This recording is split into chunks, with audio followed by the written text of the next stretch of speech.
Ayon kay Congressman Sandro, hindi siya ipinatawag ng komisyon. Hindi rin daw siya paksa ng anumang investigasyon. Voluntaryo siyang humarap sa pagdinig. Di ba gagong-gago?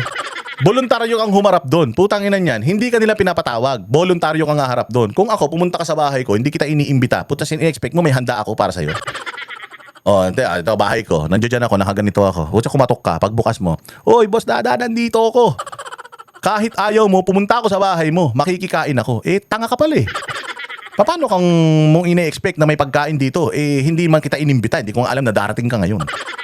Oh, alam mo yung kung bakit yun yung sinasabi ko? Tang inang yan, pupunta si Sandro sa ICI. Hindi siya pinapatawag ng ICI. Ibig sabihin, walang itatanong ICI sa kanya. Walang nakahandang tanong ang ICI para imbestigahan siya kasi nga hindi naman siya dapat imbestigahan ng ICI. Bakit hindi niya antayin na yung ICI ang magpatawag sa kanya? Kasi kapag ICI ang nagpatawag sa'yo, merong nakaredy yung ICI na itatanong sa'yo. May nakita yung ICI na kailangan mong ipaliwanag. Ganon din pag pinatawag kita sa bahay ko. Sigurado kung maghahanda ako ng something, soft drinks, ensimada, pandikoko, pagdating mo rito, kakain ka. Inimbita kita eh. Pero kung pumunta ka sa bahay ko, wala akong handa. Kumatok ka dyan, tas makikikain ka, kokotongan talaga kita. Magandang araw mga banateros. Ito naman ang inyong pinaka-paboritong fake news peddler sa balat na YouTube, Boss D. At your service, ayan, tinta niya yung sombrero ko, letter B, ibig sabihin niya banateros. At pasasakitin na naman natin ang mga ulo at ay balon-balunan, puso, isip at kaluluwa ng lahat, mga salad sa lipunan, mga kanser na lipunan, mga magnanakaw, demonyo, satanas, hudas, barabas. Lahat ng mga mandurukot, manguumit, mga kriminal, nagpapanggap na malilinis, mga bait-baitan, mga demonyo naman. Panibagong araw na naman tayo, panibagong kwentuhan session. Kamusta naman ang inyong mga buhay? Nako, ngayon po ay December 5 na. Baka mapanood nyo to December 6 na, December 7. Maganda, December 5, mapanood nyo din to. O at syempre, kailangan mag-follow kayo sa lahat ng mga Banateros Brothers. Ayan, kay Banat Bay, Coach Oli, Boss Dada TV. Syempre, kay Master Judea, kay Jay Guevara, kay Paring RJ, at kay Sir Nyak. At bukas, Sabado, meron na naman po tayong panibagong episode ng Vox Populi. Kaya mag-follow din po kayo sa Vox Populi Facebook page and YouTube channels dahil dyan po ipapalabas yan. At ay pinapalabas din po yan sa SMNI. Oo. Kaya mag-follow din po kayo mag-follow din kayo sa mga Facebook pages ng Banateros Brothers. Meron po tayo Boss Dada TV, Boss Dada Official. At meron din po tayong isa pang YouTube channel YouTube channel ang Boss Dada 2.0. Nandiyan po sa itaas. Ayan o, nandiyan o. Nag-upload po tayo ng mga videos natin dyan that you can share. Yung mga kababayan natin na wala masyadong time manood ng more than an hour na kwentuhan, makinig. Ayan, meron po tayong mga ginagawang mas maikling mga videos. Version nitong ating mga talumpati, walang kakwenta-kwentang mga suhestyon at walang silbing mga analysis diyan sa Boss Dada 2.0. So mag-follow po kayo, subscribe, and manood po kayo i-share din po ninyo. Kasi alam nyo naman medyo delikado ang lagay natin ngayon. Dahil itong ating YouTube channel, pwede yan ma-cancel anytime. Dahil alam nyo naman, yung mga nasa kapangyarihan, may mga nana yan eh. Alam niyo yung mga sa kalaban nyo sa basketball na kapag hindi na-shoot yung bola, aray ng aray. Aray, foul, yung foul ng foul. Oo, kaya mahirap na. Baka mamaya pag initan tong ating channel, walang tayo papanooran, walang tayo tambayan. At least dyan sa Boss Dada 2.0, meron pa tayong panibagong lugar na tatambayan. If ever na itong ating channel na to gurguri ng mga hinayupak ng mga hudas ng mga nasa gobyerno. Dahil yung freedom of expression dito sa Pilipinas. Talagang pigil na pigil ang freedom of expression. We're always crying for human rights, pero the basic human right na freedom of expression, kasi sabi ko nga, ano ba yung mga basic human rights? Ang basic human rights po is right to clean water, Access to clean water, syempre. Yan, yung access to food. Right to live. Yung karapatan na makapag-aral. Syempre yung pinaka-basic sa lahat, yung karapatan para mag-express ng iyong saloobin. So, importante yan, pero alam naman natin na this government is very sensitive. Sobrang sensitive ng gobyerno kasi ayaw nilang nasisita yung kanilang mga gawain. Kaya yun. Kailangan, mga bossing, panatilihin natin ang malayang diskurso at malayang pagpapalitan ng mga opinyon. Maaaring ang iyong opinyon ay hindi katulad ng aking opinyon, pero opinyon mo yan at karapatan mo yan, isaksak mo sa baga mo. Kasi ako yung opinyon ko, isasaksak ko sa baga ko. I will not impose my opinion sa'yo. Pero pag tinawag kitang gago, dahil gago ka. So dapat hindi ka masaktan. Di ba? Dapat hindi ka masaktan. Kailangan lang tayo, sport lang tayo. Gagawa-gawa kayo ng mga kagaguhan, tapos kapag sinita kayo, iiyak kayo. Binoto kayo ng taong bayan, nangako kayo na sandamukal, pero pagka siningil na kayo sa mga ipinangako nyo, mga putang ina nyo, ayaw naman ninyong sumagot ng maayos. Anong gagawin natin? Walang magre-reklamo kung wala kayong ginagawang katarantaduhan sa mga trabaho ninyo. Kung yung inyong mga ipinangako ginagawa ninyo, kung inyong mga mandato ay ginagawa ninyo, wala magre-reklamo. Di ba? Katulad niyan, noong panahon ni Pangulong Duterte, ginawa niya yung kanyang trabaho. Sino nagreklamo? Yung mga satanas, yung mga kriminal, yung mga adik, mga kawatan. Di ba? Noong panahon ni Pangulong Duterte, siningil niya lahat ng may mga pagkakautang sa buwis sa Pilipinas. Ano nangyari? Nag-comply. May nagre-reklamo ba? Marami ba? Ang nagre-reklamo nung mga nakaraan, mga alagad ni Leni Robredo na pinagli sa hipon. Dahil yung utak, kasi liit lang ng utak ng hipon. Yan, ganyan lang. Hanggang ngayon, yung mga buwaka ng inang yan, nagre-reklamo pa rin sa mga Duterteng mga yan. Vice President lang si Inday Sara Duterte, pero reklamo pa rin ang reklamo yung mga yan sa Duterte. Si Bongbong Marcos na yung nasa posisyon, si Bongbong Marcos na yung pamilya ng sindikato ng pamilya niya, yung gumagahasa sa pera ng taong bayan. Ewan ko ba, kaya nga sabi ko nakikita ko yung mga comment nila Falsis, yung mga comment nila Haydarian. Sabi ko, putang ina, yung mga binabayad sa mga hudas na ito, part niyan galing doon sa mga ninakaw ng sindikatong Marcos sa bayang Pilipinas. Kaya ang tatapang ng mga yan ang tatapang ng mga yan magsita-sita ngayon. Tsaka kung makikita mo, wala silang ibang sinisisi. Iba na, presidente, tapos si Duterte pa rin na sinisisi.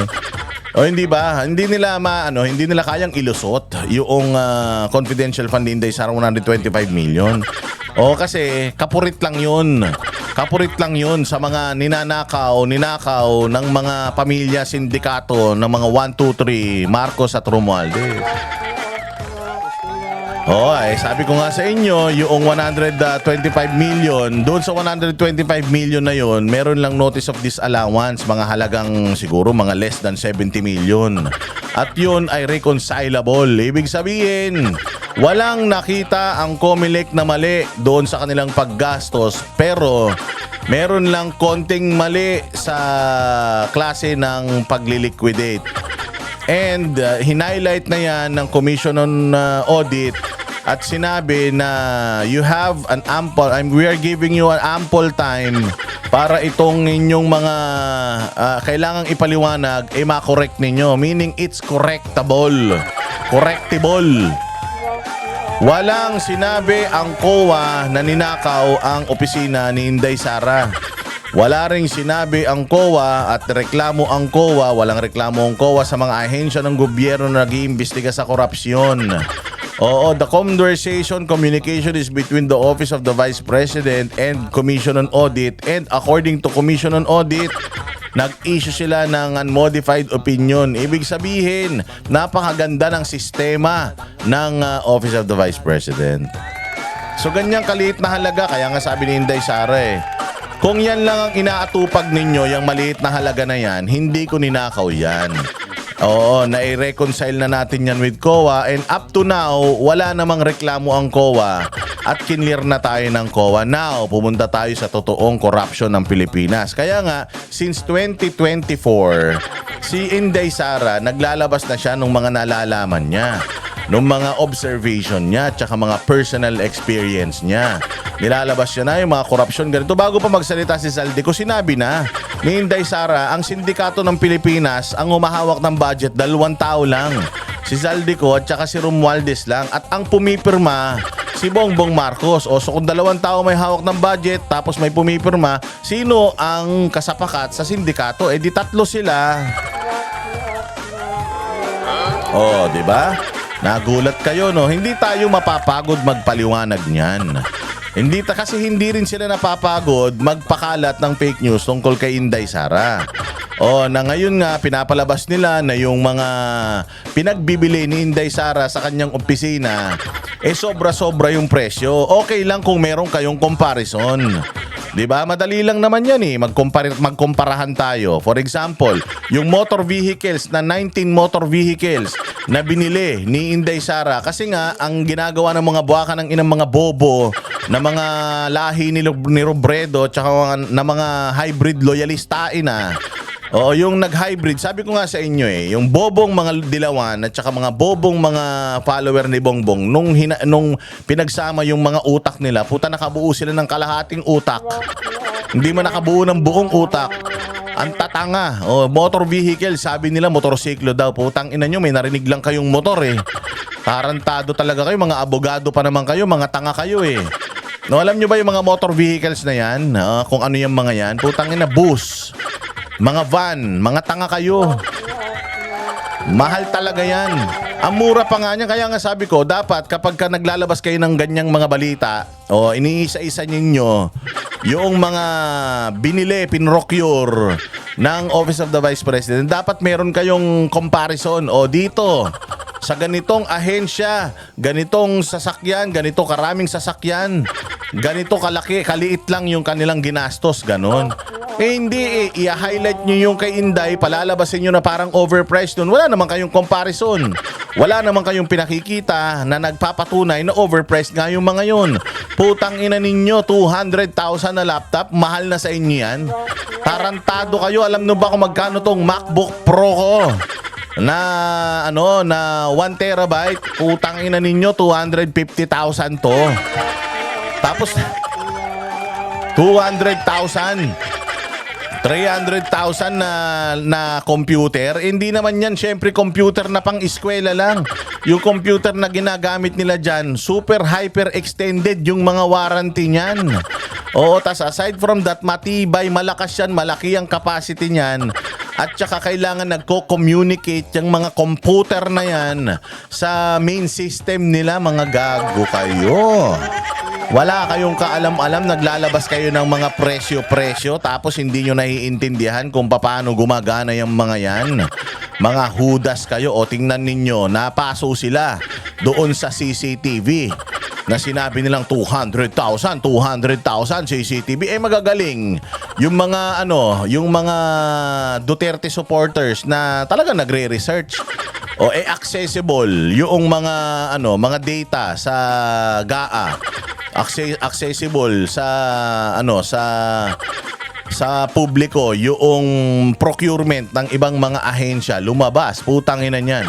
Yung mga ipinakita nga natin kahapon, hindi ba? Lumabas yung mga CCTV, piraso 1.1 million. Nagrereklamo na sila sa 200,000 na CCTV system ng Office of the Vice President. Mantakin mo, pangalawang pinakamataas na opisina ito sa Pilipinas. Gusto nila ilagay mong CCTV Shopee. Kung di ba naman mga tanga tong mga to at napakarami pa. Sabi ko nga sa inyo, okay lang man maglabas ng ganyan. Kung overpriced yan, you have to show proof na overpriced yan. Hindi nyo pwedeng sabihin overpriced yan because sa market, ito lang ang presyo niyan. Mga tanga. Hindi market value ang pinagbabasihan ng pag-procure ng mga nasa pamahalaan. Mga bobo talaga kayo Ganyan din ang ginawa ninyo sa Pharmaly. Ibinase ninyo yung presyo nung mga biniling parapernalya nung COVID sa kung magkano nyo nabibili ngayon. Mga gago pala kayo eh. Noong mga panahon na pinrocure yang pinagbibiling mga mamahalin na mga kagamitan noong COVID, noong panahon na may shortage sa buong mundo mga gunggong. Ni walang mabiling tissue sa mga grocery noon. Kaya pagkamahal-mahal ng presyo, mantakin mo kung halimbawa 2018 yung COVID. O 2018 kasagsagan ng COVID. Kailangan natin bumili. May shortage. Siyempre, kung yung halaga ngayon 5 piso, noong halaga noon 100. Pagbabasihan mo talaga yung halaga ngayon sa napakaraming supply versus yung halaga noon na may scarcity. Talagang mahihirapan tayong ikumpara pag ginanon mo yun. Hindi tama. Pero nagkaroon kayo ng comparison, tama? Nagkaroon kayo ng comparison. Mali nga lang yung timeline ng inyong comparison. Pero napalabas yun sa taong bayan na ipropaganda ninyo na overpriced yung mga nabili natin. Well, in fact, nung panahon na yan, sakto lang yung presyo na yan. Ganon din ang ginagawa ninyo ngayon doon sa mga ipinakikitang ni Inday Sara. Pinakikita nyo yung pagbili ni Inday Sara. Sabi ko nga sa inyo, okay lang man sana na ipakita nyo yung kay Inday. Sana pinakita nyo lahat. Pakita nyo kung magkano yung mga binibiling kagamitan ng Malacanang. Pakita nyo magkano binibiling kagamitan ng Senado, ng Kongreso, Supreme Court, ng DICT, ng LTO, LTFRB. Ang dami. Pukin ang ina nyo. Yung isa lang ang pinakita nyo kay Inday Sara lang, tapos you painted it as if na sobrang overpriced yun. Well, in fact, sabi ko nga sa inyo, nung lumabas, ipinakita natin, hindi ba, ipinakita natin kahapon yung mga yung mga bids. Ayan, lumabas dito, 2.2 million, dalawang CCTV system. 1.1 million ang isa. So dito pa lang, pahiyang-pahiya na kayo eh. Yung kay Inday Sara, 200,000 lang. So ibig sabihin, matipid pa pala si Inday. Hina-highlight nyo ba yan? Hindi, syempre. Kasi hindi naman yun ang pralalo nyo talaga. Ang plano nyo talaga, sirain si Inday. Ito pa. Ayan CCTV surveillance system, door access, puking ina nyo, 45,999,000. Mura yan. Magkano yan sa Shopee, puking ina nyo? Maghanap kayo sa Shopee ng kumpleto na may WLAN connectivity na CCTV surveillance system na may door access control, puking ina nyo. Kung may makita kayo sa Shopee, mga gago kayo. 45 million, di ba? Ang mahal-mahal niyan. Hanapan nyo ng mura yan sa Shopee. Eto pa, putragis kayo. CCTV, ayan, nakalagay dyan, puking ng ina nyo. 16,991,000. 16 million na CCTV. Isang piraso lang yan, one lot. Isa. Procurement of 1 lot of CCTV cameras. Equipment para pernalya, 16,991,000. Bakit hindi nyo maipaliwanag yan? Pukingin na nyo, hindi kayo mananalo sa amin. Hindi kayo uubra sa amin. Bakit? Kasi marami kaming mga collective na mga matatalinong utak ang nagsasama-sama ng aming mga ebidensya factual. Hindi yung puta post lang. Basta maipost lang, magpo-post si Palsis ng katarantaduhan. Tapos papalakpakan ng mga tangang tagasunod niya. Wala man siyang basihan. Di ba? Yan ang sinasabi ko sa inyo. Ayan na kaya masarap manood sa mga Duterte supporter. Bakit? Kasi nagsasabi tayo ng katotohanan. Ngayon, kung nagagalit sila na sinasabi natin bobo si Lenny, bobo si Bongbong Marcos, putang ina nila. Bobo talaga eh. Ina nyo? Buhay pa? Kaya nyo pa? Sabi ko nga sa iyo, intro pa lang yan. Sambulat ng mga tumbong nyo eh. Kaya nyo ba yan? Meron ba silang vlogger na kayang gumawa ng ganyan? Wala. Kainan yan. Mga vlogger nila magaling lang magmura, magaling lang mag-ad hominem, pero walang facts na pinakikita. Tayo dito, hindi tayo pwedeng ganyan. Magre-react tayo sa mga balita. Pero hindi tayo gagawa ng peking balita. Tayo ay nagre-react sa mga balita. Lumabas yung balita, nire-reactionan natin, dinidebunk natin. Doon tayo umiikot. Hindi tayo yung katulad nila na naglalabas ng peking balita tapos paninindigan. Kapag na-debunk mo, maglalabas na naman ng panibagong peking balita. Tang ina nyo. Kakapal ng mga mukha nyo. Galit ka rin naman, agaga. Hindi ako galit. Hindi ako galit, dito tayo ngayon, mga bossing. Sa usapin. Kasi kahapon, mga bossing, ito si Sandara Marcos. Si Sandara. Nagagalit sila.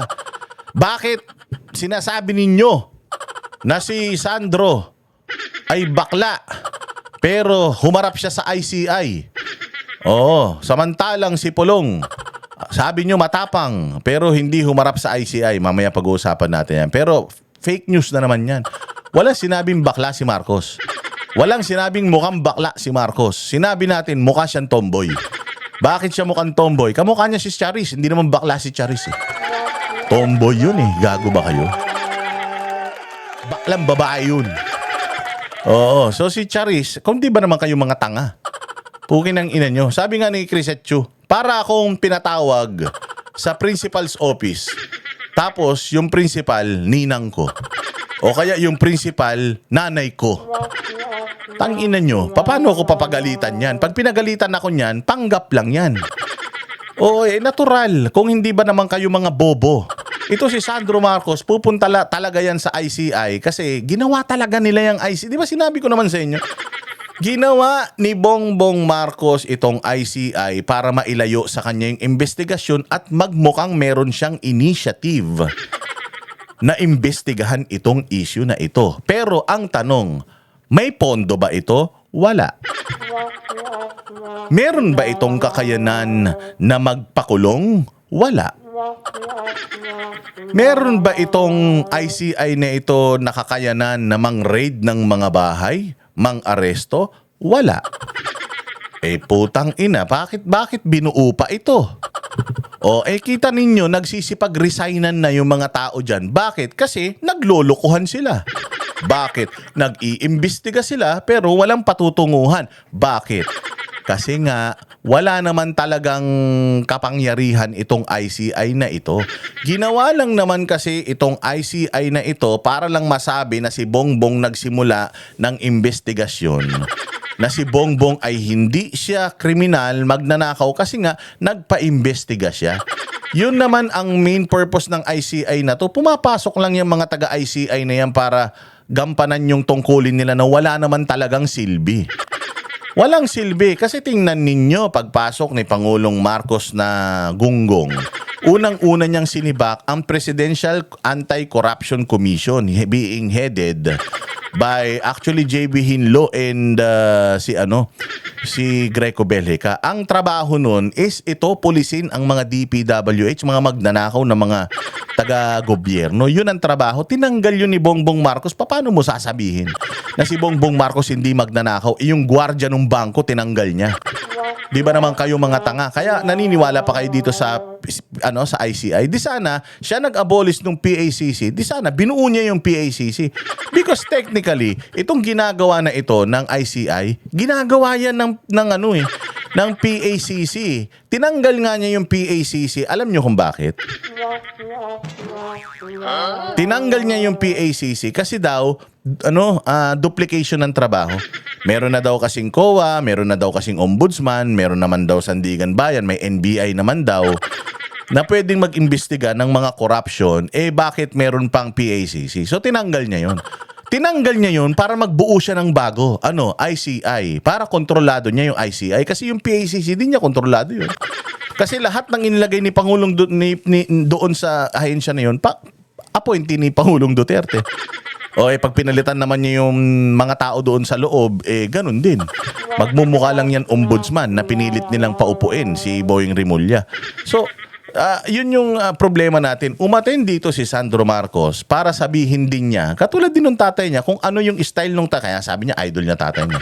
Kung ano yung style nung tatay niyang Tolonges, para iiwas yung sarili niya. Ganun din ang ginagawa ni Sandro. I submit myself to ICI. Putang ina nyo, tatay mo gumawa niyan.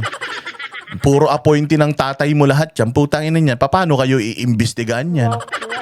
Kita mo, yung babes sa Singson, umalis na, nag-resign na. Alam mo kung bakit? Kasi alam niya, nakatarantaduhan lang tong investigasyon na to. Puro sila rekomendasyon.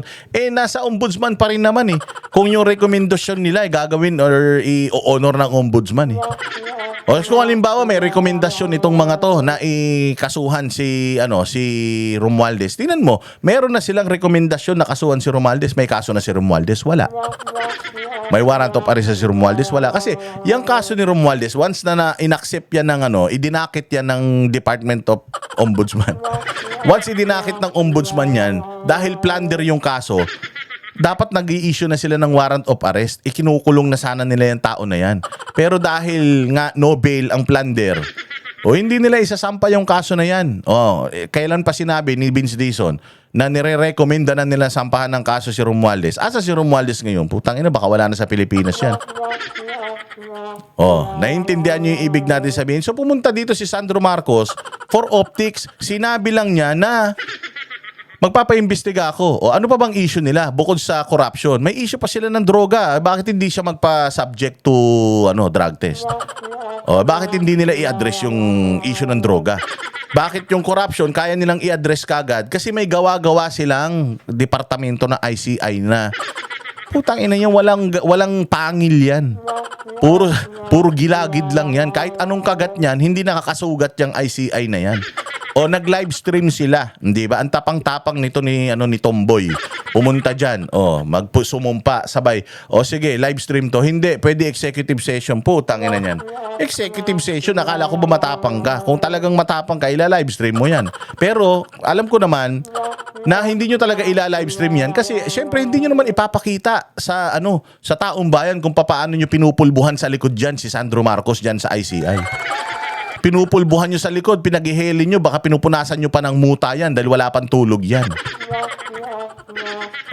Tingnan mo executive session yung gusto nung ulol. Paglabas niya, nagpapa-interview siya. Gago ka pala eh.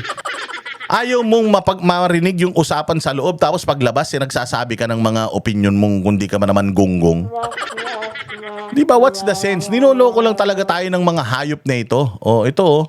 Sige, pakinggan natin to balitan to. About some of our questions kasi marami kaming detalyang tinanong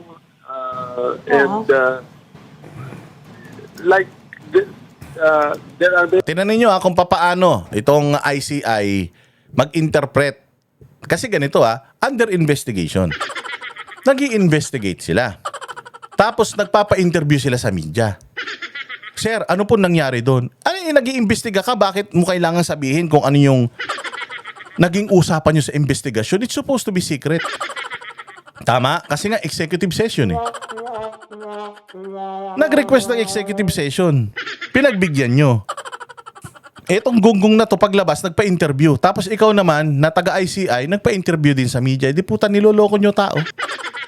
Bakit? Hindi nyo pinakita yung pinag-usapan nyo doon, tapos kanya-kanya kayo ng version ng pinag-usapan. Tingnan ninyo kung paano nila ipoposisyon yung mga sagot ni Marcos at yung issue. many projects in this district, but not in the scale of the insertions that were asserted to by Saldico. Di ba? Merong sinasabi si Saldico. Ito, yung ganito kalaki, yung insertion ni Sandro Marcos. Ganito kalaki by the billions. Ngayon, ipinakita niya yung insertion ni Sandro na nasa GAA mismo. Nasa GAA.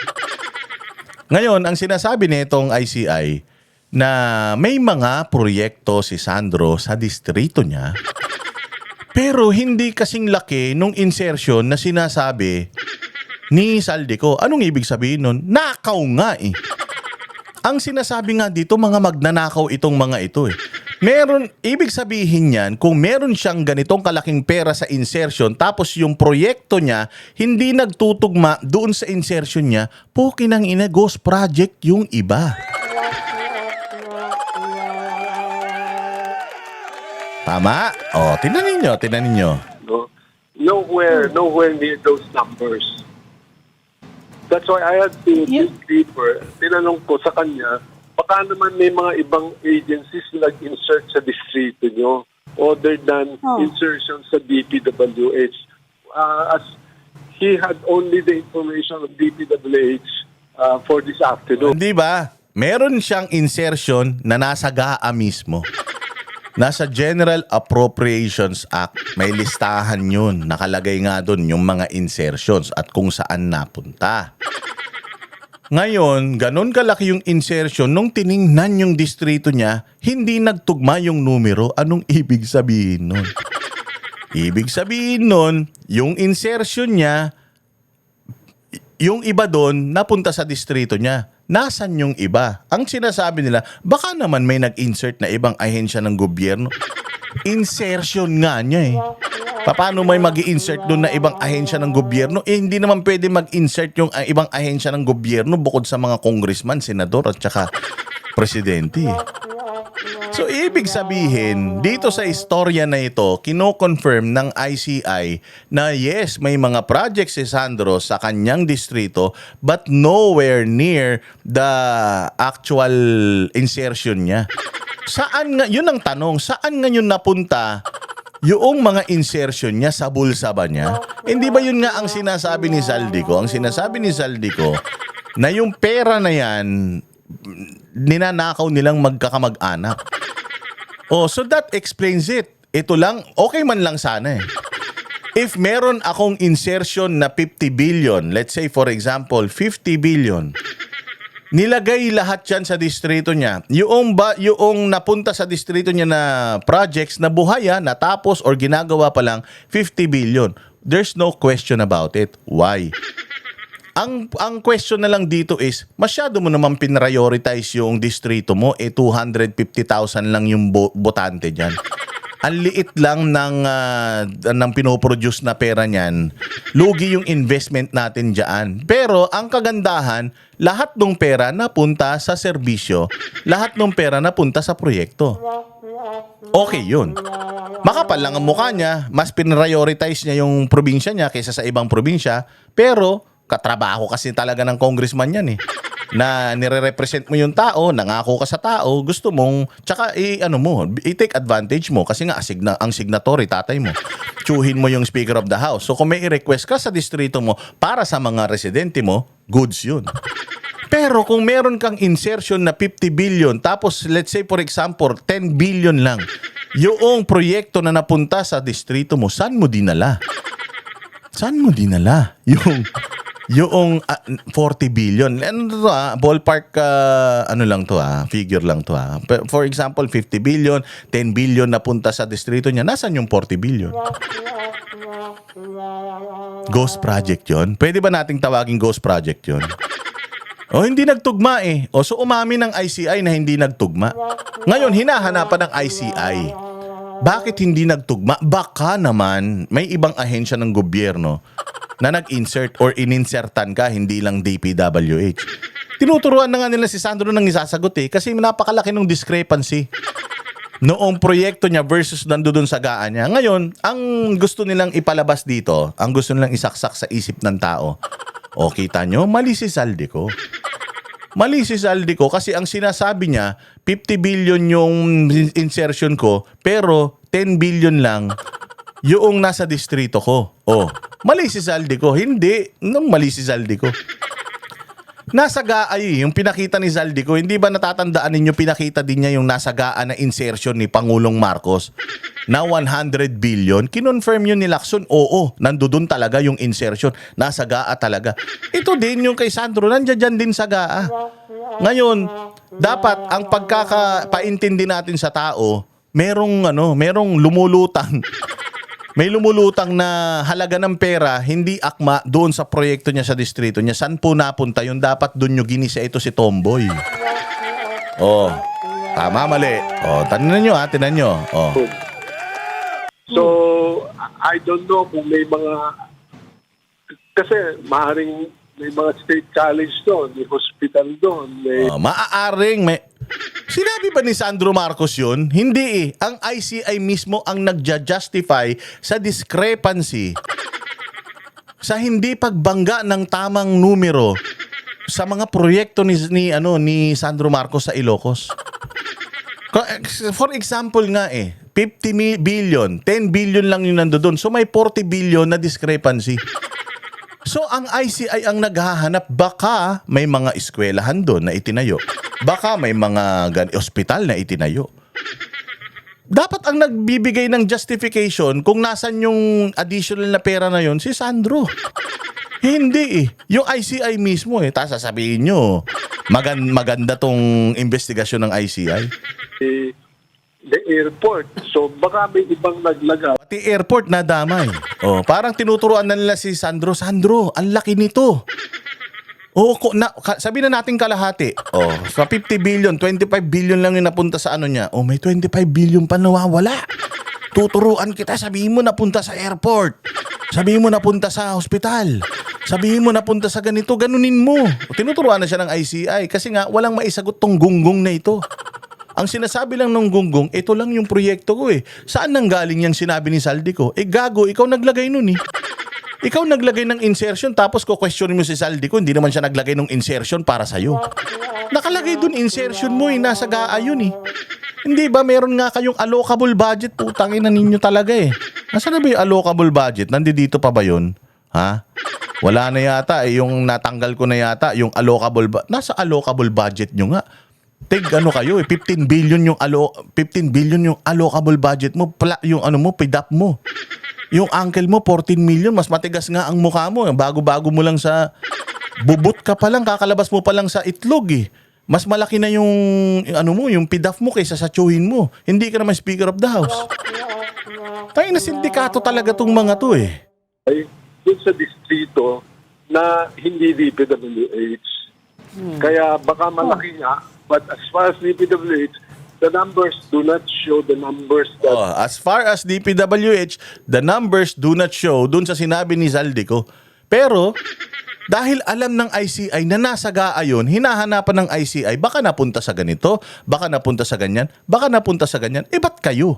Bakit hindi si Sandro ang magsabi, insertion niya yun? Tanungin niyo si Sandro, saan tong insertion mo napunta? Kung hindi niya maipaliwanag kung nasan yung insertion niya napunta, putang ina, ninakaw niya yan, sa tingin ko. I mean, wala na tayong ibang iisipin. Hindi natin pwedeng sabihin na tawag dito, Saldico ang mali. Kasi yung insertion, hindi naman pwedeng I will put an insertion for Sandro Marcos. Hindi. Yung insertion doon naka-attention kay Sandro Marcos, siya gumawa ng insertion na yun. Hindi si Saldico, sumunod lang yan. Kung ano yung insertion na gusto ng presidente, ni Sandro at saka ni Romualdez, ilalagay lang ni Saldico yan. Kasi nga utusan nila si Saldico, yun ang trabaho ni Saldico. Ilagay yun sa GAA. Saldico was asserting or saying, no? One-third lang of the numbers, no? 1/3 of the numbers. So 1/3. Ano ba yung 1/3 ng 50 billion? Kayo na mag-mathematics. Si Sandro Marcos may binigay bang dokumento? Kasi yung kinikwento niyo sa amin na sinabi sa inyo, I don't think hindi naman kailangan. Meron 5 kahon. Yung mga NEP at saka submissions ng mga barangay na proving to us that ito yung mga hiningi sa akin. Other than this, all the others were already insertions, no? But sa akin ang mas importante, okay na, may insertion. Anong ginawa mo dun sa insertion? Doon. Nakuha mo. Walang problema sa insertion. Ang tanong, anong ginawa mo sa insertion? Nasagot ba ni Sandro yun? Hindi nasagot ni Sandro yun. Kaya itong ICI na to, wala talagang kwenta to. Miski ako si Babe sa Singson, aalis talaga ako. Putay na, sinasayang natin oras natin eh. Mantakin mo, kanya-kanya daw sila ng dala ng kanya-kanya sila ng dala ng mga computer, kanya-kanya daw sila ng dala ng mga parapernalya. Mantakin nyo, nag-aabono daw sila. Paano ka makakasolve ng problema kung wala kang budget? Parang parang si Bongbong Marcos, nagbuo siya ng boy band. Nagbuo si Bongbong Marcos ng isang boy band. Tapos, walang mga instrumento. Walang gitara, walang tambol, walang bass. Kakanta lang sila, a cappella. Tapos, makikipag-compete sila. Makikipag-compete sila sa full band o kaya full orchestra. Putang ina, paano ka mananalo doon? Ang ibig ko sabihin, binuo ni Bongbong Marcos itong mga sundalo na ito para lumaban, tapos kanya-kanyang dala ng tinidor at saka ng kutsilyo. Do you get me? Papaano ka magiging successful kung wala kang pondo? Ibig sabihin, si Bongbong, ginawa lang niya to for the sake na meron siyang ginawa, pero wala talaga tong silbi. Para kang pinapasok ng eskwelahan ng wala kang baon. Paano ka matututo? Walang laman yung sikmura mo. Yung tiyan mo nga, hindi mo kaya lamanan. Yung utak mo pa kaya. Nakukuha niyo yung ibig natin sabihin. Itong ICI na ito, isa-isa malalagas talaga yung mga yan. Bakit? Kasi mapapahiya sila eh. Yung ginagawang basura, yung ginawang dumi ng Malacanang at saka ng Congress, sila yung magtatry maglinis. Ang masaklap, gustong ipalinis sa kanila, wala silang walis. Binigay sa kanila, tinidor.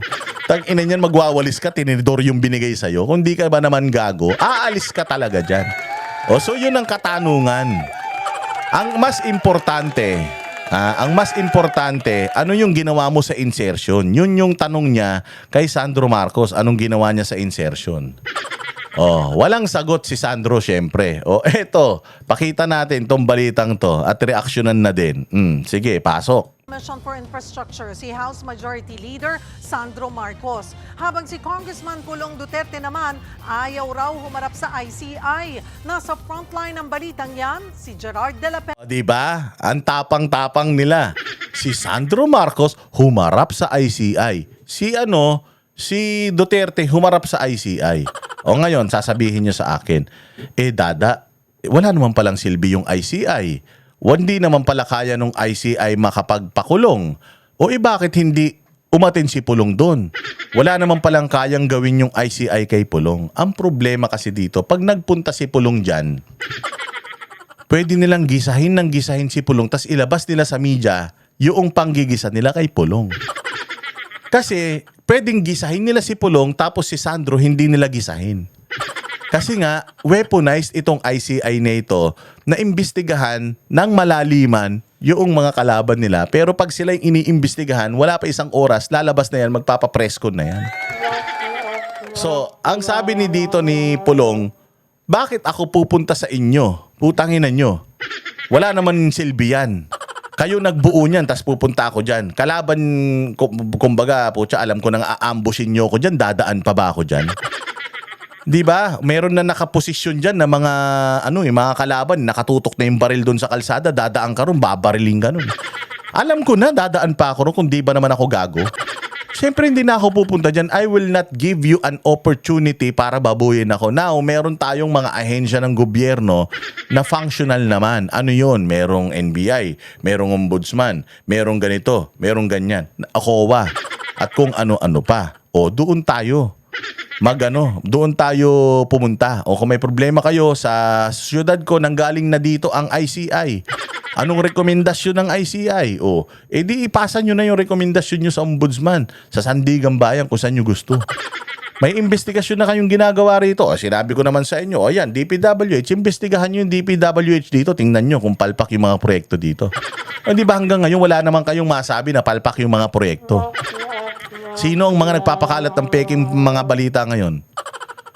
Sila Tinyo. Tingnan mo, si Tinyo, yung gagong pumalit kay Franz Castro na convicted na child abuser. Nagsasampa siya ng petisyon sa ICI para imbestigahan si Pulong. Kasi may plano talaga yung mga yan. Aambushin nila eh. Kumbaga ganito ang gagawin niyan. Ako, si Tinyo, si Pulong. Tapos yung ICI yung mga ambush. Ako si Tinyo, iimbitahan ko si Pulong. Pare, birthday ko. Punta ka naman dito sa akin. Punta ka dito sa akin. Sira yung kalsada doon sa may sitio 8, dumaan ka sa may sitio 6. Mas shortcut yun eh. Doon ka dumaan, papunta sa bahay ha. Tapos nandoon. Si Pulong naman tanga, dadaan doon. Nandoon yung aambush sa kanya. Patay siya pag dumaan siya doon. So sa tingin niyo dadaan si Pulong sa utalino niyan, dadaan niya sa patibong nila. Kasi nga mayroon may connivance na ang komunista at saka ang gobyerno talaga. Nagsasanib puwersa na yan para kanain etong mga Duterte. True enough. Kasi may proper mayroon namang ombudsman. Ba't hindi doon magpunta sa ombudsman si Tinyo? Kung meron naman siya mga napakaraming ebidensya. Kasi ang ginagawa niya, meron siyang sinasabi na si Pulong may mga ganitong problema sa budget. Dadali niya sa ICI para imbestigahan ng ICI at yung ICI makakuha ng additional na ebidensya. Walang ebidensya si Tinyo.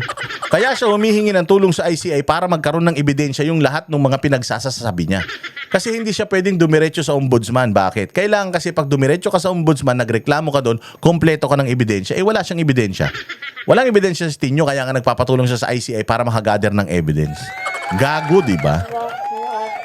Hindi nyo kami kaya. Sabi ko nga sa inyo mga ulul kayo. O diretso. Kanya. Do you swear to tell the truth, the whole truth, and nothing but the truth before this honorable commission? I do. Sumalang na sa pagdinig sa Independent Commission O for tangina, kurap ng kurap o sabog na sabog. Sige, putangin nyo, wag nyong ihinto hanggang sa putasinghutin nyo lahat. Infrastructure si Presidential Son at House Majority Leader Congressman Sandro Marcos.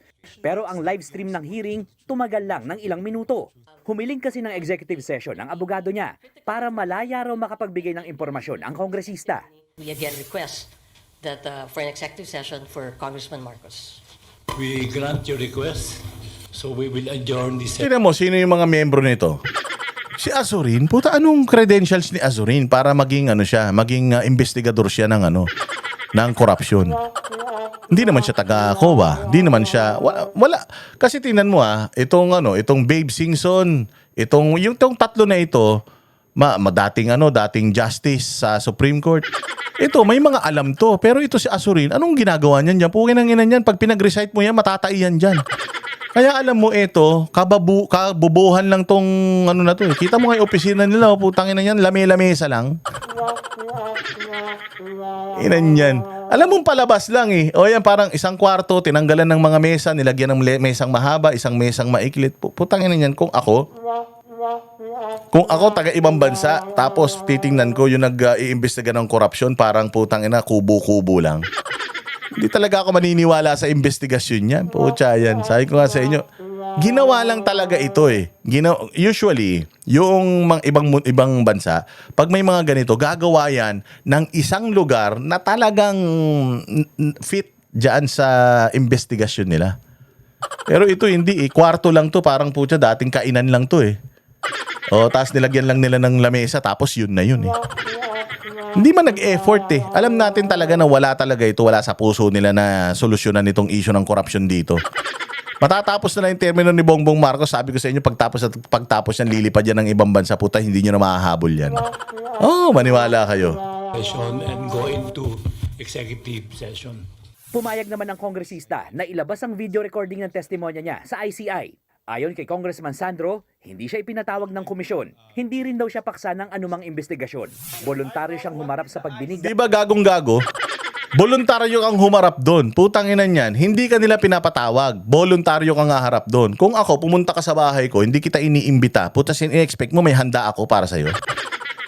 Ito, bahay ko. Nandiyan dyan ako, nakaganito ako. Huwag siya kumatok ka, pagbukas mo. Oy, boss, nandito ako. Kahit ayaw mo, pumunta ako sa bahay mo, makikikain ako. Tanga ka pala Paano kang mong ine-expect na may pagkain dito? Hindi man kita inimbita, hindi ko nga alam na darating ka ngayon. Alam mo yung kung bakit yun yung sinasabi ko? Tang inang yan, pupunta si Sandro sa ICI. Hindi siya pinapatawag ng ICI. Ibig sabihin, walang itatanong ICI sa kanya. Walang nakahandang tanong ang ICI para imbestigahan siya. Kasi nga, hindi naman siya dapat imbestigahan ng ICI. Bakit hindi niya antayin na yung ICI ang magpatawag sa kanya? Kasi kapag ICI ang nagpatawag sa'yo, merong nakaredy yung ICI na itatanong sa'yo.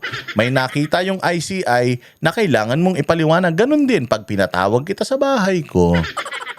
Sigurado ko maghahanda ako ng something. Soft drinks, ensimada, pandekoko. Pagdating mo rito, kakain ka.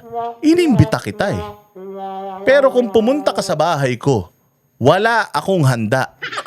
Kumatok ka dyan, tas makikikain ka, kokotongan talaga kita. So, ibig sabihin, kagaguhan tong pagpunta ni Sandro sa ICI. Bakit? Walang nakahandang tanong ang ICI sa kanya. Hindi naman siya imbitado Pumunta ng ICI si Tanga. Nandito ako ngayon para imbestigahan nyo ko. Anong iimbestigahan namin? Kasi sinabi ni Saldico na meron daw akong ninakaw na ganitong halaga. Hindi naman yan totoo. Anong magiging rebuttal questions ng ICI? Hindi nga siya imbitado O di sasabihin ng ICI, ganun ba? So wala kang kinalaman doon. So hindi totoo yun. O di tapos na usapan, putang ina nyo, ninoko nyo tao. Ang ina nyo, hindi kayo mo nanalo talaga sa katarantaduhan namin. O, lalo na sa kaululan ko, hindi kayo ubura sa akin dahil kupal ako eh. Ang ina, di ba? Kayo, isipin nyo, tama ba yung sinasabi ko? Pupunta ka sa isang pagdiriwang na hindi ka imbitado? May ihahanda ba sila para sa'yo? Wala. O, so may nakahanda bang tanong, investigasyon ang ICI kay Sandro? Wala, kasi hindi naman siya inimbita dun in the first place. O, ngayon, si Pulong Duterte, inimbita siya. O, anong ibig sabihin? No? May naka-ready ang ICI na mga itatanong sa kanya. Kasi siya yung inimbita eh. Tama? O, magkaiba yun. So, iba yung nagpunta ron. Iba yung nagpunta ron na hindi naman imbitado doon sa iniimbitahan. Kasi yung iniimbitahan, naka-ready ang mga yan. Naka-ready yung mga armas nilang pang ambush sa'yo. O, diretso. Ang ICI para makatulong sa investigasyon sa flood control scandal. Wala po akong tinatago. So, Ngiting-ngiti si Gago. Ngiting-ngiti si Gago kasi nga alam niya eh. Hindi naman ready yung mga tao magtanong sa kanya. O, paglabas niya dyan, vindicated na siya. O, kasi nga, umatin ako sa ICI. Natanong ka ba? Hindi. Bakit? Wala sila na ready tanong kasi biglaan lang ako nagpunta rito. I'm happy to assist them in any way, shape, or form. Assist them in what? Tang ina niyan, hindi. Inassist mo sila saan? Hindi ka nga inimbitahan dyan eh. Hindi nga nila gusto yung antayin mo na makakuha sila ng sapat na mga itatanong sa'yo bago ka magpunta. Hindi yung bigla kang pupunta dyan tapos bati-bati na. Hindi ganun yun. Matatanda ang pinaratangan siya ni dating Congressman Zaldico na nagsingit ng 50 billion pesos sa national budget mula 2023 hanggang 2025. Pero tulad ng pagtanggi ni Congressman Sandro noon, muli niyang iginiit na kasinungalingan ang mga alegasyon ni Ko. It's pure fabrication and pure lies. It's a political ploy, and I've already attributed it to attempts at destabilization of the government. I did not do any such a thing. Kung nakikita niyo po yung listahan, may mga project dyan sa Davao City nakalista sa Davao City. Alam naman natin sino nakatira doon. Ba't pa ako maglalagay ng projects doon? Oh, so dito talaga makikita mo, gago talaga to si Sandro Marcos. Ang tingin talaga nila sa mga Duterte kalaban. Ang tingin talaga nila sa mga Duterte kalaban. Kasi bakit ako maglalagay ng project doon? Tanga, yun na nga yun eh. Bakit ka maglalagay ng project doon, ikalaban mo yun? Ibig sabihin, ghost project yung ilalagay mo sa Davao. Planted yun. Planted yun. Halimbawa, ganito. Maglagay ka ng project sa Davao. Pondohan mo. Siyempre, ang naka-ano dyan, DPWH. Pero wag nating, sabihin mo na yung project dun sa Davao, gawin, pero wag mong lagyan ng pera para hindi matuloy. Putang ina yan, ghost project yan. Magkakaroon ngayon ng ghost project sa Davao. Diba? So, he's setting up Davao to fail. Huling-huli ka dito. Alam mo, Sandro Marcos, maling-mali pa nga yung sinabi mo na mga nakatira doon Duterte. Actually, hindi naman Duterte ang may-ari ng Davao City. Hindi po nila pag-aari ang Davao. Ang mga nasa Davao po, mga Pilipino yan, na supposedly pinagsisilbisyohan ng tatay mo, regardless kung anong political color. Dito mo makikita talagang bobot mga puki ng inatong mga Marcos na ito. Na ang trato talaga nila sa mga taga Davao, kalaban. Kahit na yung mga taga Davao nagbabayad ng buwis, law-abiding citizen, feeling nila na yung mga taga Davao anak lahat ni Pangulong Duterte yan. Mali talaga yun, Sandro Marcos. Kasi presidente tatay mo ng buong Pilipinas. Hindi lang siya presidente ng mga loyalistang tanga. Presidente po siya ng lahat ng mga Pilipino. Kaya paano mo masasabi na itong pamilya nito magsiserbisyo para sa bayan kung sinasabi nila na yung mga alyado ng mga Duterte kalaban nila? Plain and simple tong sinabi ni Sandro Ba't ako maglalagay ng proyekto sa Davao? Alam natin kung sino nakatira doon. Tanga-tanga talaga Tanga talaga. Dapat ang sinabi mo, bakit ako maglalagay ng proyekto sa Davao? Hindi man ako taga Davao. Si congressman ako ng distrito ko. Dapat ang focus ko, distrito ko. Ba't ako maglalagay sa ibang lugar? Common sense dictates na I'm the representative of Ilocos Norte District 1. So dapat lahat ng proyekto ko pang District 1. Kaya nga lang kasi, ang laki nung perang kinuha mo. na kung ilalagay mo yun sa distrito mo, mahuhuli ka. Kaya, sige, ilagay na lang natin sa ibang mga distrito, pero akin yan, ha? Akin yan, ha? Akin yan. Basta ilagay mo lang dyan sa listahan, akin yan. Kasi ICI na mismo nagsasabi na hindi nagtutugma yung mga proyekto niya sa distrito niya doon sa insertion niya. So double black eye siya dito. Pinakita niya na ang politika talaga ng mga Marcos is para lang sa mga kaibigan kaloyalista nila. Pag kalaban na nila, putyang ina, hindi na nila tutulungan yan.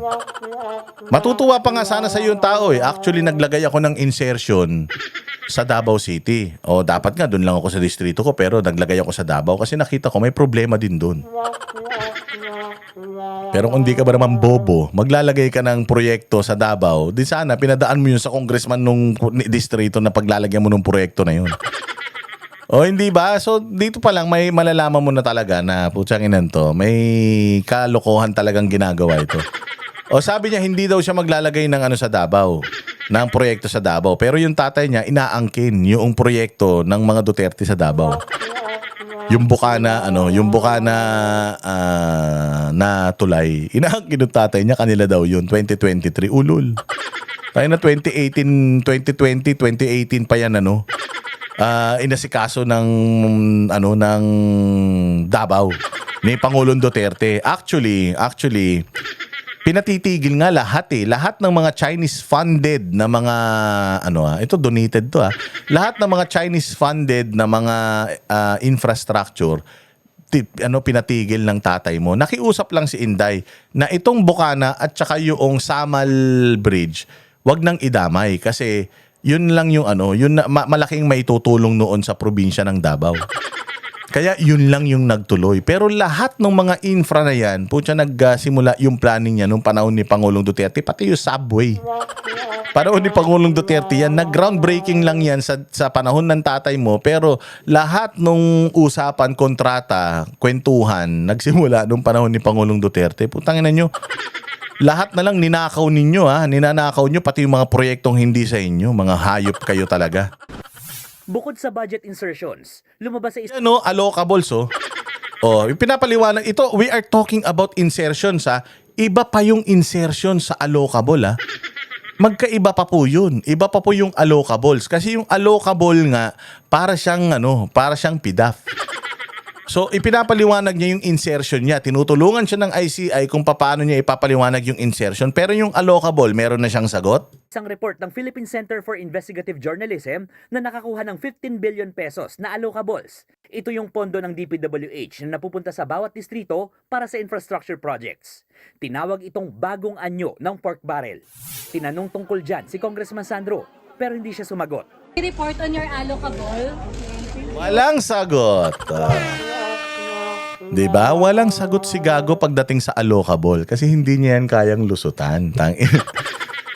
Hindi niya kayang lusutan yung allocable na yan. Tinan mo, kung kaya niyang sulusutan yan, magsasabi na siya. Kasi nakapag-practice sila doon pa lang sa insertion na inilagay ni Zaldico. May practice na sila doon. Kaya ang tapang niya magsagot. Pero pagdating sa allocable, wala pa. Hindi pa nila napag-uusapan kung paano lulusutan yun. Kaya nung tinanong siya, hindi niya dininay. Nagtago na siya sa palda ng nanay niya. Yan ang sinasabi ko. Kasabi ko nga sa inyo one mistake after another, one corruption after another. Grabe. Saan nyo dadalhin itong ganito karaming pera? So sa usapin ng PDAF, dahil sinabi ng PCIJ na silang magtsuhin ang PDAF scam, pork barrel scam, king. Pork barrel king, silang dalawa, kita mo, kaya niya sagutin? Hindi. Wala pa silang dito. Wala pa silang napag-usapan, wala pa silang game plan, hindi pa to dapat na pag-uusapan. So kung sino ka man media na nagtanong ka, yari ka sa kanila. So manloloko itong mga ito. Mga hudas itong mga ito. Sasagot lang ang mga ito doon sa meron na silang script. Pero pag kayong talagang totoong-totoo, yung ngayon pa lang, mainit na mainit, wala yan. Hindi sasakaya, sabi ko sa inyo drug test, sasagot yung mga yan sa mga corruption na kasi ginawa nila yung mga corruption meron na yan silang mga escape plan. Ganun kasi kapag magnanakaw ka sa isang bangko, hindi naman ang pinakamahirap talaga dun is how to go out with the money na ninakaw mo sa bangko. Madali lang may pumasok ng bangko. Madali lang pumasok ng vault. Ang problema, paano mo ilalabas yung mananakaw mo doon sa vault? 'Di ba? Yun ang mahirap. How to get away with the crime. So itong mga to, yung insertion nila, meron na silang escape route. Meron na silang dadaanan palabas. Dito tayo dadaan. Kumbaga may plano na sila dyan. Pag nasukol, meron na silang plano. Itong pork barrel scandal nila. Wala pa sila, hindi nila to napag-isipan na na lalabas ito. Na mahuhuli sila dito. Kaya wala pa silang sagot. Ayan, tinanong, Sir, ano masasabi mo sa allocable mo? Wala, dead ma. Huli. Sa inyo hindi kayo uubra sa banateros. Kung si Sandro humarap sa ICI kahit hindi pinapatawag, si Davao City 1st District Representative Paulo Duterte sinabi kahapon na bukas sa investigasyon kaugnay ng mga kinukwestiyong proyekto sa kanya. Sinasabi niya, bukas ako sa investigasyon. Hindi naman niya sinabi na hindi siya bukas sa investigasyon. Sinabi naman na niya yan even before na open sila sa investigation. Meron nga siyang malaking libro, binagsak nga niya. Ayan na yan na yung report ng ng DPWH. Kunin niyo na. Di ba salita ng salita si Sandro Marcos tungkol sa bilyon-bilyon na budget niya? Sinabi niya, imbestigahan niyo ako. Walang problema. We are inviting you to investigate. Mag-imbestiga. ICI, mag-imbestiga ka. Di mag-imbestiga ka. Pero ipapatawag mo ko dyan, fuck you. Nek, aambushin mo ko dyan. Kung ano yung kailangan mo, ibibigay ko sa'yo. Ano yung tanong mo, ibigay mo sa akin. Lahat ng dokumento, ipapasa ko sa inyo dyan sa ICI. Pero yung pupunta ako dyan, tatanungin niyo ko. Kukornerin niyo ko. Putang ina niyo, hindi niyo ko kaya. Bakit? Hindi naman ang nag-deputize ng opisina na yan, si Bongbong. Kalaban namin si Bongbong. Di pag nagpunta kami dyan, nagpunta kami sa Lions din. Di nginat-ngat nyo kami dyan. Kung di ba kayo mga tanga? Hindi ba? Hindi. Ba't ako kakagat sa patibong nyo? Yung sa patibong nga namin na drug test, hindi kayo kumakagat. Walang sinabi si Pulong na a-attend siya dyan. Sinabi ni Pulong, I'm open to investigation. Mabuti nga investigahan nila. But I will not go to ICI to humiliate myself because pupunta ako dyan, hindi ko kayang ipagtanggol yung sarili ko kasi vindictive na yung mga nandiyan dyan. Biased na yung mga nandiyan dyan. Meron na silang sets of questions na mapapahiya ako. At lalabas yan sa media, magmumukha akong kurakot. Hindi ko kayo i-dignify. Pumunta kayo sa probinsya ko, lahat ng dokumento na kailangan nyo, kunin nyo. Padaanin natin sa tamang ahensya. Isampa nyo yan sa ombudsman, isampa nyo sa NBI. Kung saan nyo man gustong isampa, haharapin ko kayo. But not in ICI. Harap ako sa ICI. Ang pangit-pangit ng nyo dyan, nung investigation room nyo dyan. Hindi nyo man lang nga pinaghandaan. Wala nga daw sariling mga gamit yung mga tao dyan. Tapos pupunta ako dyan. Distrito. Pero ngayon, sinabi niyang hindi siya haharap sa pagdinig ng ICI dahil wala raw itong kapangyarihan at jurisdiksyon sa kongresista. Ginagamit lang daw ng palasyo ang ICI para sa propaganda at ginagawa raw na punching bag ang mga hindi kaalyado ng administrasyon. Tanong naman ni ACT Teachers Party List Representative Antonio Tino, bakit biglang dinagasi? Hindi nga dinagasi Pulong, tanga. Hindi siya magpapabudol sa'yo, hindi siya magpapaloko sa'yo. Kung gusto magsuntukan kayong dalawa, hindi ka uurungan yan. Pero sabi mo, I welcome the investigation at wala tayong tinatago at walang kinatatakutan. Ano ba sinabi ni Pulong? Sinabi ba ni Pulong na hindi siya magpapaimbestiga sa ICI? Sinabi lang niya, hindi ako pupunta dyan. I am welcome. Ang problema, comprehension Ang problema, hindi kayo marunong umintindi. Sinabi ni Pulong, hindi ako pupunta sa ICI, pero welcome ako sa investigation. Kung anong kailangan nilang dokumento, ipipresenta namin. Pero hindi ako pupunta dyan. Ba't pa ako pupunta dyan? Besides, kahit sa COA kayo magreklamo, sa NBI, sa DOJ, Ombudsman, Sandigan Bayan, ready ako dyan. Sinasabi ba ni Pulong na ayaw kong magpaimbestiga? Hindi ako magpapaimbestiga, nek nyo. Walang ganun. Hindi yan katulad nila Marcos na ayaw magpa-drug test. Comprehension ang problema mo dito, Tinyo. Yung wala kang utak, yun ang problema mo. Si Congressman Pulong, ano raw nangyari sa sinabi niyang wala siyang tinatago at walang kinakatakutan? Sagot naman ni Congressman Pulong, hindi siya umatras. Umayaw lang siya sa palabas. Giit pa niya, hindi raw siya ipinanganak kahapon para mahulog sa patibong nila.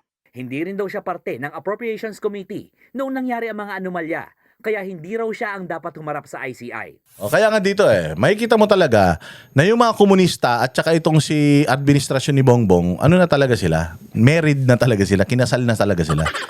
O, kinasal na sila para talagang huntingin itong mga Duterte. Daon na ng hiniling ni Tinyo na imbestigahan ng ICI ang nasa 4 na bilyong pisong halaga ng flat. Anyways, ito isa pang balita. Ang dami nating balita ngayon ha. Ito isa pang balita tungkol dito sa sa paghahalintulad ni Bongbong Marcos ng kanser sa Pilipinas. Sige, pasok. Inihalintulad ni Pangulong Bongbong Marcos sa kanser ang korupsyon sa bansa. Gitnang Pangulo, may mga masasagasaang tao para masigurong matutuldukan ang katiwalian sa gobyerno. Nasa frontline na balitang yan, si Maricel Halili. Paskong Pasko na ang feel sa loob ng Malacanang Hall na may mga pinailawang Christmas tree. Nang magtalumpati si 500 ba yung Noche Buena nyo dyan?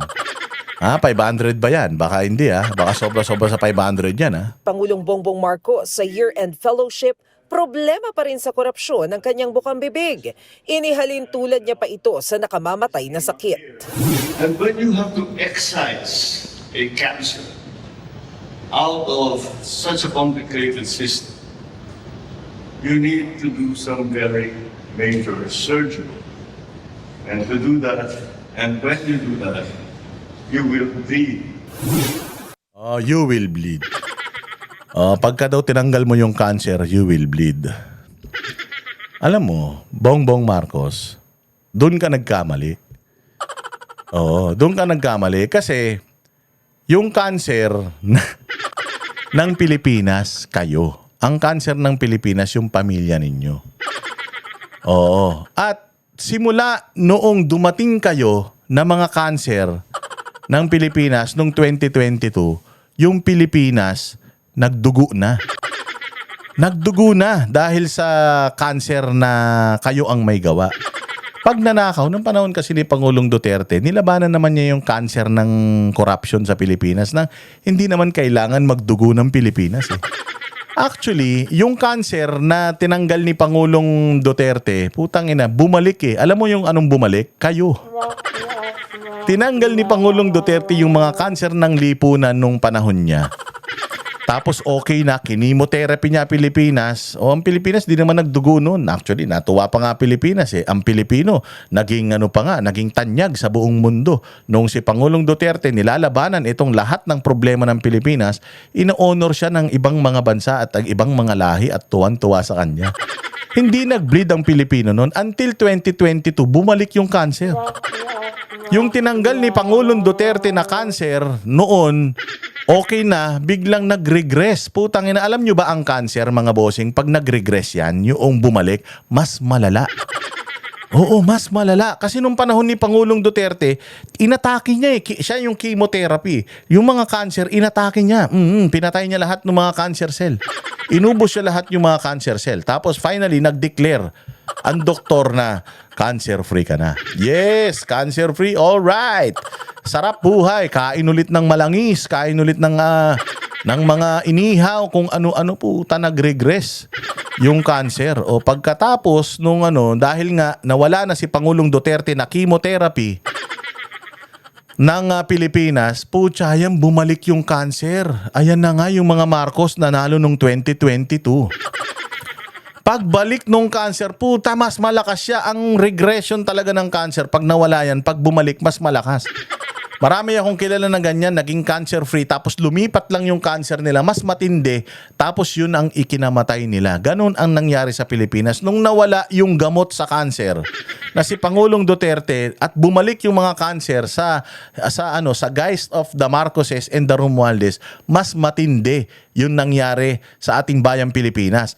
Putang ina, hindi lang tayo unti-unting pinapatay. As in literal, mabilis tayong pinapatay. Tingnan nyo kung gaano karaming namatay dyan sa Cebu dahil sa maanumalyang mga flood control projects, mga ghost projects ng mga hayop na mga ito. Tingnan ninyo kung gaano kalaki yung ninakaw na pera from 2022 to 2025. Trilyon na. Pinag-uusapan nating PDAF scandal ni Janet Lim na police, 10 bilyon lang. 100 milyon lang yung hinahanap dito. ang kinulimbat na trilyon-trilyon na. Ang budget natin nun at 4 trillion ngayon, almost 7 trillion ang budget pero walang legacy project ang pamahalaan na ito. So napakahirap tanggalin ng cancer na ito kasi sobrang kumalat na. Paano ko masasabi na kumalat yung cancer? Yung cancer na mga Marcos, kumalat. Yung pera na kinuha nila, lahat nakinabang. Nakinabang yata nakikinabang yata ang sundalo dahil makikita nyo, sundalo hindi gumagalaw. Nakikinabang yata ang pulis hindi rin gumagalaw. Lahat ng ahensya ng gobyerno nakikinabang, yung cancer nila kumalat hanggang hanggang ombudsman. Hanggang Department of Justice, NBI, kumalat yung cancer nila. Pati sa ICC, sabi may mga sabi-sabi na yung ICC nakinabang din diyan sa sa corruption dito sa Pilipinas. So ganun katindi yung cancer na sa sobrang lala, hindi na talaga alam nung katawan natin kung papaano lalabanan yun. Ang masaklap, tayo na mga Pilipino, yung mga nagsasalita, tayo yung lumalaban dun sa cancer na yun. Pero sa sobrang dami at kapangyarihan nung cancer na yun, isa-isa tayong itinutumba. Tinumba yung kapitan diyan sa may Davao, sa may ano ba yan? Diyan sa may Davao, yung kapitan tinumba. Lahat ng mga vlogger na nagsasalita lumalaban doon sa cancer, kinakasuhan. Death threat. Ipapapatay. Pinatatahimik. So talagang napakahirap ng laban natin ngayon at talagang the Philippines now is bleeding and dying because of this cancer. At itong cancer na to yung mga Marcos. Wala nang iba. Sila talaga yung cancer kasi napagaling ni Pangulong Duterte yung cancer . Nung nag-regress, yari. Partikular na ine-imbestigahan ngayon ang kinurakot na trilyong pisong flood control projects. Nakakaladkad dyan ang mga matataas... Trilyon. Kinurakot na trilyon piso. Ngayon, 2022 to 2025. Tiningnan ninyo yung kay Pangulong Duterte noong meron ba siyang mga dagdag doon sa NEP? Wala. Ngayon meron. Tapos sasabihin mo nilalabanan mo yung cancer, kayo yung cancer . Tingnan mo na ine-expose kayo ng mga kakampi ninyo. Buti sana kung ang nag-e-expose sa kanila kalaban, hindi. Ang nag-e-expose sa kanila kakampi nila, Zaldico kakampi nila, Toby Chanko kakampi nila, Makabayan Black kakampi nila, si Inday Sara kakampi nila. Di ba kakampi nila si Inday Sara, ka-unit team nila, si Inday Sara una nagsasalita? Kakampi nyo mismo yung nagsasabi na kayo yung mga kawatan dito sa Pilipinas . Tapos kayo yung gumagamot sa cancer. Kayo yung cancer . Ha? Na opisyal, kabilang ang mga kongresista at senador na umano'y kumikback ng bilyong-bilyong piso. Sa kabila raw ng mga pag-alam sa katotohanan, may mga masasagasa ang tao para masigurong matutuldukan na ang katiwalian sa gobyerno. I am sorry that the people suffered because of it. Sorry daw sila dahil nagsuffer kayo dahil sa pagnanakaw nila. Para sa akin yun talaga yung naririnig ko . Hindi lang dapat yan sorry sir. Dapat yan sir, mawala kayo. Magsilayas kayo dyan. Kayo ang cancer ng lipunan. But it's had to be done. It had to be done. Sorry, pero bumalik kami at alam nyo naman na ang pamilya namin magnanakaw, pinabalik nyo kami, so nanakawan namin kayo. It had to be done. We are sorry. Sorry, bakit? Tangina, binoto nyo kami. Alam nyo naman na wala kaming gagawing mabuti sa bayang Pilipinas, binoto nyo pa rin kami. Sorry kayo. Have to go through that, go through the pain, go through the difficulty, go through the anguish that the country is going through now. But we're Filipinos. We may be bleeding now, but we will also heal very, very. Yun ang tinitake advantage nila because Filipinos, sanay na kayong nakawan . Kayong mga Pilipino, tanga kayo . Kahit na alam nyong magnanakaw yung pamilya ko, binoto nyo pa rin ako . So mabilis kayo makaka-recover dito. Actually nga, itong ginagawa namin pagnanakaw ngayon, pag wala na kami dito, mabilis yung makakalimutan. May mga susunod na mga leader pa na magnanakaw ulit sa inyo kasi tanga kayo . So they are taking advantage yung kabaitan ng mga Pilipino.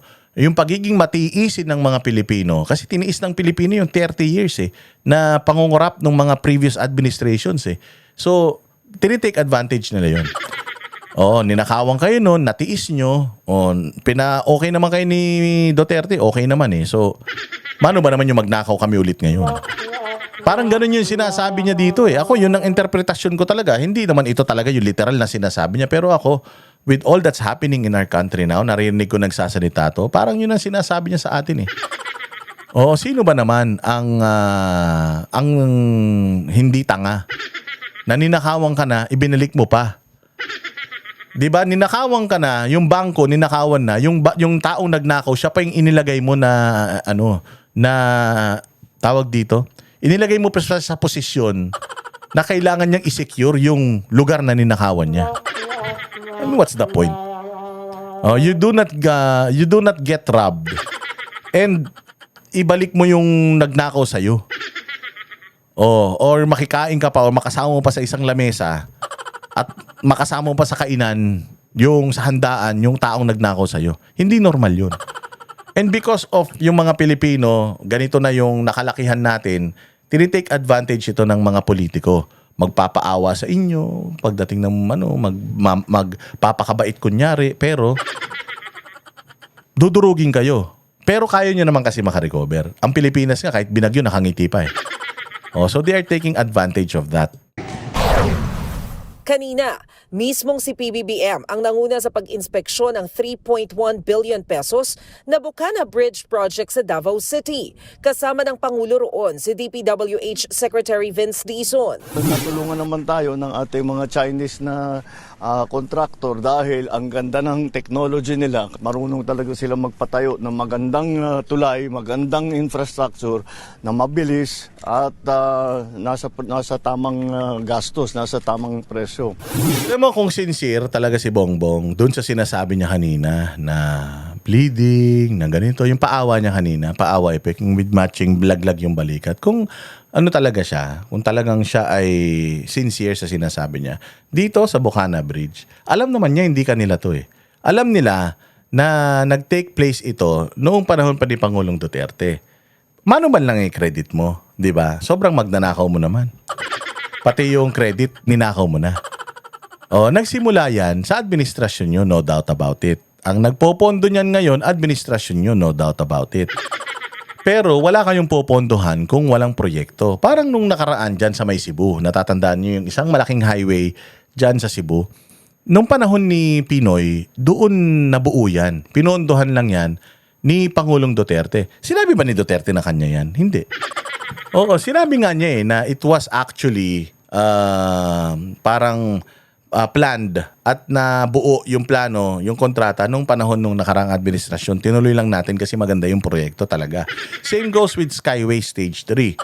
Oo, 13% yung natapos ng previous administration. Nung panahon ni Pangulong Duterte, natapos niya talaga yan 100% yung Skyway Stage 3 na yan. Sinabi ba niya na kanya? Sinabi niya na it was actually done by the previous administration. Hindi nga lang nila natapos, so tinutuloy lang natin. Yung credit, hindi ninanakaw ni Duterte, pero dito kinuha niya lahat yung credit eh. Hindi niya man sinabi na this was actually done in the past administration. It just tayo lang yung nagpondo and dito natapos. And good thing na natapos dito sa ating administrasyon and mapapakinabangan during our administration at ng mga susunod pang administration. Di sana ganun. Eh hindi eh, puta ina, ninakaw mo na yung yung credit eh. Na parang ikaw talaga yung nag-isip, wala ka namang isip. O sa sobrang wala silang maipagmamalaki dito sa Bukana Bridge, wala silang maipagmamalaki ng mga proyekto nila, legacy projects nila, bukod sa pagnanakaw ng pera, pagnanakaw sa Maharlika Investment Fund, pagbibenta ng ginto natin, pag trilyon-trilyon na flood control scandal, bukod doon sa legacy na yon, wala na silang legacy na iiwan sa mga Pilipino na positibo. Lahat puro negatibo. Kaya nanakawin na lang nila itong mga proyekto na ito, aangkinin nila sa kanila para magkaroon sila ng achievement. Ganun sila kawalang achievement. Nakatakdang buksan ang naturang tulay bago matapos ang taon. Pabibilisin nito ang biyahe ng 35,000 na sasakyang inaasahang daraan sa Bukana Bridge. Ayan, mga bossing. Oh, ngayon lalabanan daw niya yung fake news. Oh, yan nga, 'di ba? Sabi niya, lalabanan natin yung fake news, lalabanan niyo yung fake news.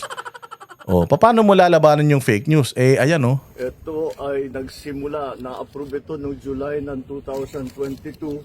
Nagsimula ito. Na-approve noong July 2022. Ito ay nagsimula, na-approve ito noong July ng 2022. Oh. So fake news talaga ito. Bakit? Kasi parang pinapalabas niya. Hindi fake news yung sinasabi niya. It was approved July 22.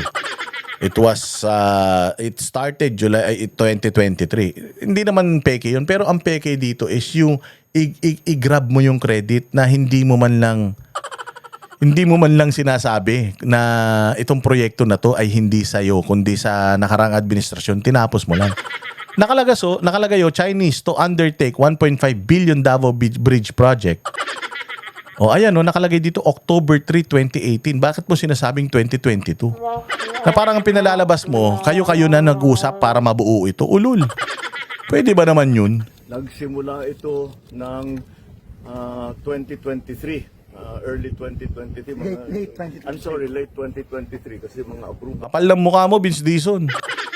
Tangina mo, taga DOTR kayo dati. Alam mo yan, na hindi yan sa Marcos administration.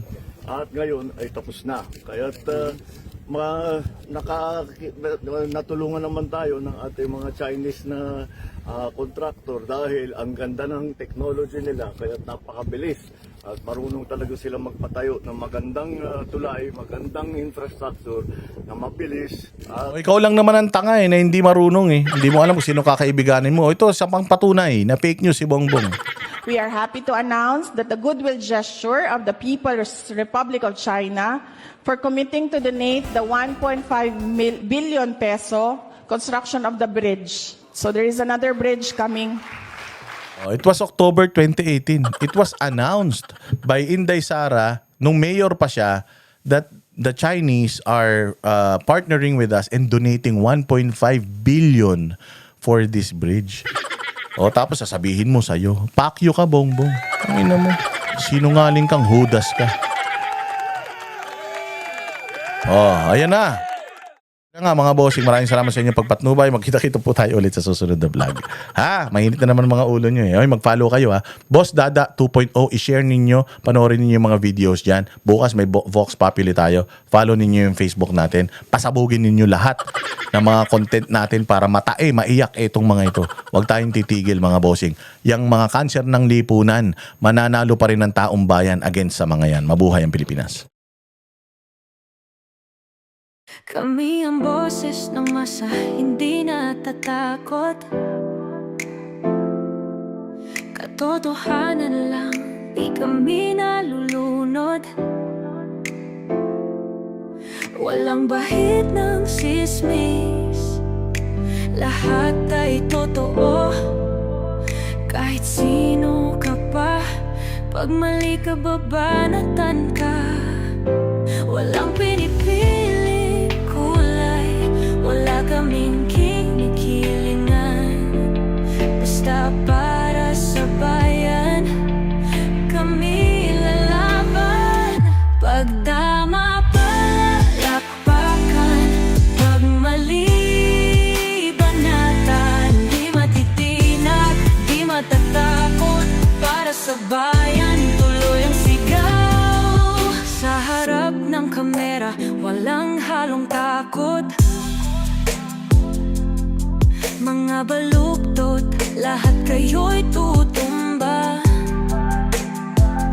Ang hustisya at